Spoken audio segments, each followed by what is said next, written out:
श्री हनुमान द्वारा लंका यात्रा का विवरण। प्रभु के मुखारविंद की ओर निहारते हुए हाथ जोड़े विनीत आत्मा पवन पुत्र ने कहा, प्रभु मैं सर्वथा पशु और उसमें भी तुच्छ चंचल वानर हूं। मुझ में विद्या बुद्धि और शक्ति ही कितनी है, किंतु आपके प्रताप से तो रोई भी बड़वाग्नि को जला सकती है। इसी प्रकार किष्किंधाधिपति के आदेश से माता जानकी के दर्शनार्थ मैं खेल खेल में उछला और आकाश में उड़ता हुआ लंका के सागर तट पर पहुंच गया। वहां राक्षसों की दृष्टि से बचने के लिए रात्रि में सूक्ष्म रूप से माता जानकी को ढूंढने लगा। दशानन की प्रिय अशोक वाटिका में अशोक वृक्ष के तले शोक मग्ना माता के दर्शन कर मैं अधीर हो गया। मैं वृक्ष पर पत्तों में छिपकर बैठा ही था कि वहां क्रूर दशानन आ पहुंचा। उसने सती की प्रज्वलित मूर्ति व्योगिनी माता को वश में करने के लिए उन्हें बहुत डराया धमकाया, किंतु जब माता ने उसे कुत्ते की तरह दुत्कार दिया तब वह अधम राक्षस माता को मारने दौड़ा। अपनी प्रिया मंदोदरी के समझाने से वह 1 मास की अवधि देकर वहां से चला गया। राक्षसियों ने भी माता को बहुत डराया। उन राक्षसियों के चले जाने पर माता जी असह्य दुख के कारण प्राण त्याग देने के लिए प्रस्तुत हो गई। उस समय मैंने वृक्ष के पत्तों में छिपे छिपे आपके जन्म से लेकर दंडकारण्य में जाने, सीता हरण, सुग्रीव से मैत्री, बाली वध आदि की संक्षिप्त कथा सुनाते हुए कहा कि किष्किंधाधिपति सुग्रीव ने आपका पता लगाने के लिए चारों दिशाओं में करोड़ों वानरों को भेजा है। मैं भी उन्हीं का भेजा हुआ हूं। आज आपका दर्शन प्राप्त कर कृतार्थ हो गया। मेरे मुख से आपकी मधुर लीला कथा सुनकर माता ने कहा, जिन्होंने मुझे ये अमृत तुल्य संवाद सुनाया है वे मेरे सामने प्रकट क्यों नहीं होते। मैंने नीचे उतरकर माता के चरणों में प्रणाम किया। मुझ वानर को देखकर पहले तो वे सहम गई, परंतु मैंने उन्हें क्रमशः सब बातें बतलाई। इसके बाद मैंने आपकी मुद्रिका उन्हें दी। तब माता के मन में मेरे प्रति विश्वास उत्पन्न हुआ। क्रूरतम रावण के यहाँ दुष्ट राक्षसियों के बीच अत्यंत कष्टपूर्ण जीवन व्यतीत करने वाली व्योगिनी जननी पुत्र को देखकर रो पड़ी। उन्होंने कहा, बेटा जिस प्रकार इन राक्षसियों के द्वारा मैं अहर्निश सताई जा रही हूं वह मेरे प्राणनाथ को बता देना।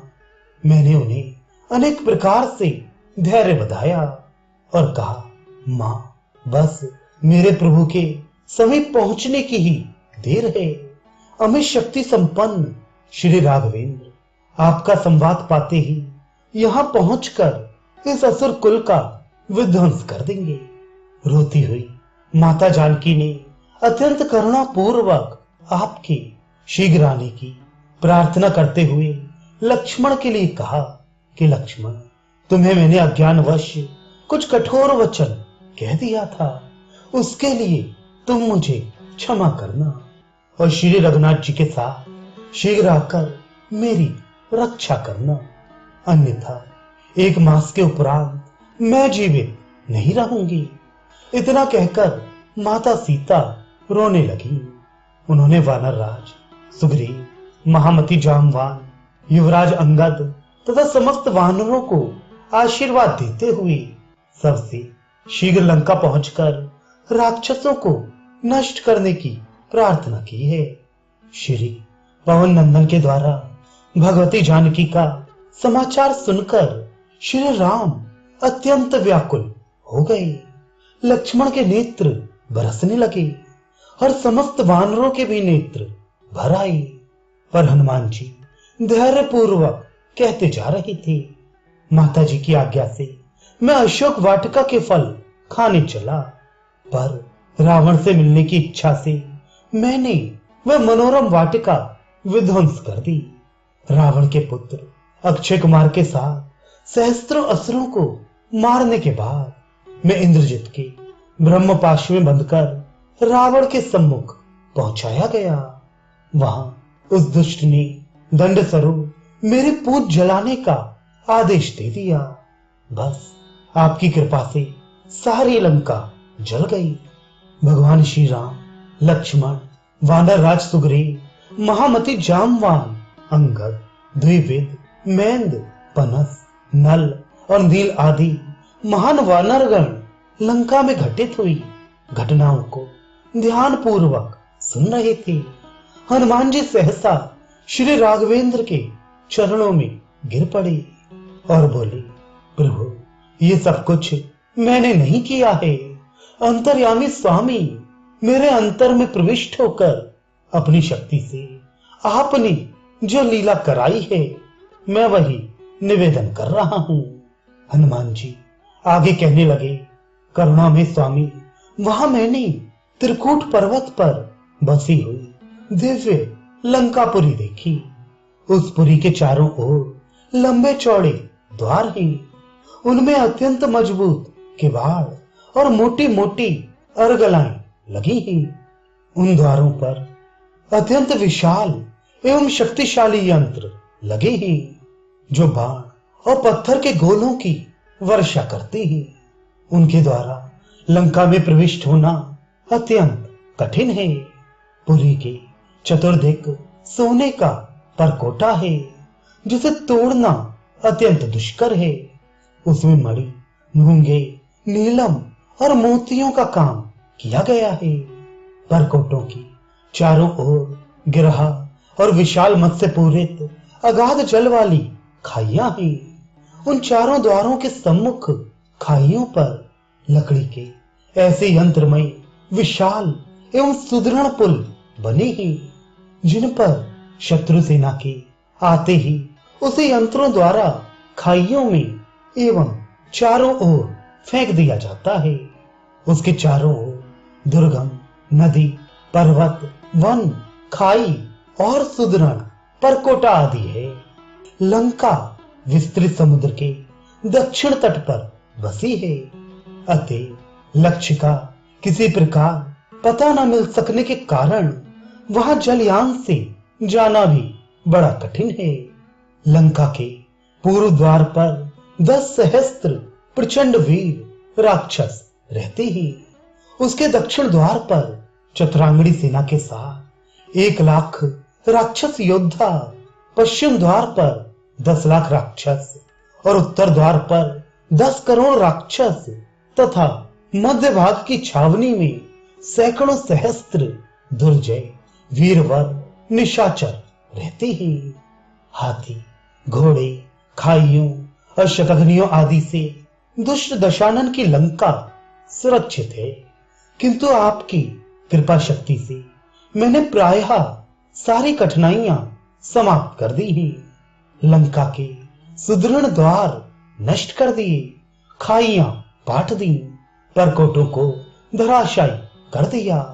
विशालकाय राक्षसी सेना का चतुर्थांश नष्ट कर दिया और समूची लंका फूंक कर राख कर दी है।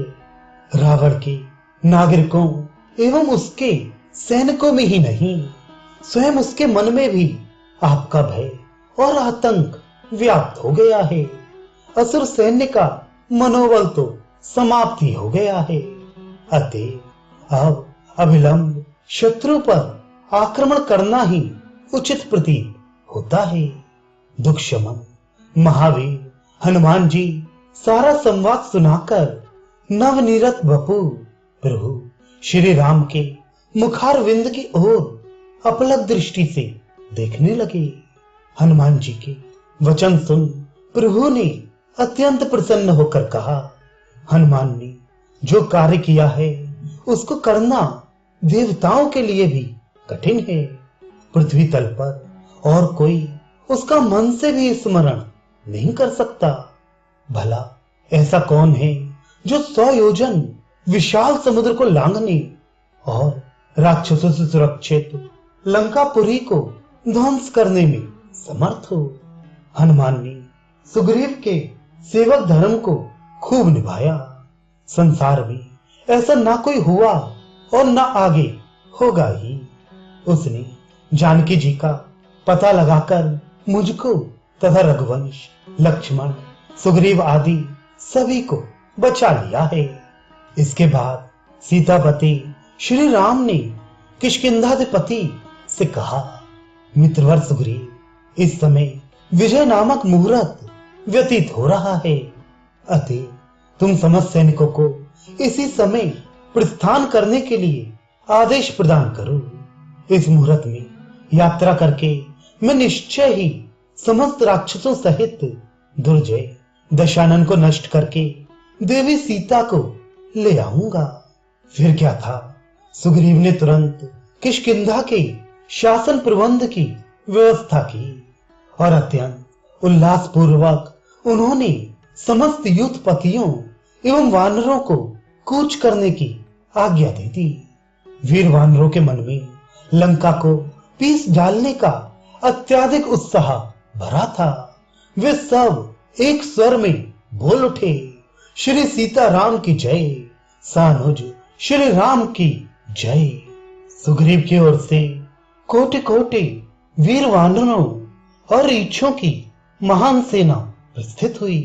सबके मन में हर्ष एवं उत्साह भरा था। उस विशाल सेना के मध्य वलकल पहने, जटाजूट बांधे और तुणीर कसे हुए वीरवर कमल नयन श्री राम परम सौभाग्यशाली हनुमान जी के कंधे पर बैठकर चली। वीरवर लक्ष्मण युवराज अंगद के कंधे पर बैठे थे। सुग्रीव दोनों भाइयों के साथ चल रहे थे। गज, गवाक्ष, मेंद, द्विविद, नल, नील, सुषेण और जामवान तथा अन्य शत्रुहंता सेनापति गण सेना के चारों ओर सावधानी पूर्वक देखते जा रहे थे। अत्यंत चंचल वीर वानर युद्धपतियों के आदेश एवं सुग्रीव के भय से सर्वथा अनुशासित बड़े वेग से उछलते कूदते, गरजते, फल खाते और मधु पीते दक्षिण दिशा की ओर चल रहे थे। उन वानर वीरों के सौभाग्य का क्या कहना, जो सुरमुनि दुर्लभ निखिल सृष्टि के स्वामी दया धाम श्री राम के कार्य के लिए उन्हीं के साथ आनंद पूर्वक प्रयाण कर रहे थे।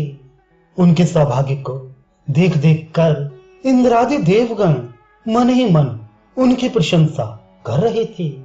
भगवान श्री राम के प्रसन्नता पूर्वक प्रस्थान करते ही माता जानकी का वाम नेत्र और उनके बाएं भुजा फड़कने लगी। उसी समय लंका में अनेक प्रकार के अपशगुन प्रारंभ हुए, जिन्हें देख असुर कुल मन ही मन चिंतित हो उठा। वानरों की वह विशाल वाहिनी तनिक भी विश्राम किए बिना रात दिन चल रही थी। वे लोग श्री राघवेंद्र के साथ मलयाचल और सह आदि के मनोरम वनों का दृश्य देखते और उन पर्वतों को पार करते हुए अंत में महान नीलोदधि के तट पर जा पहुंचे।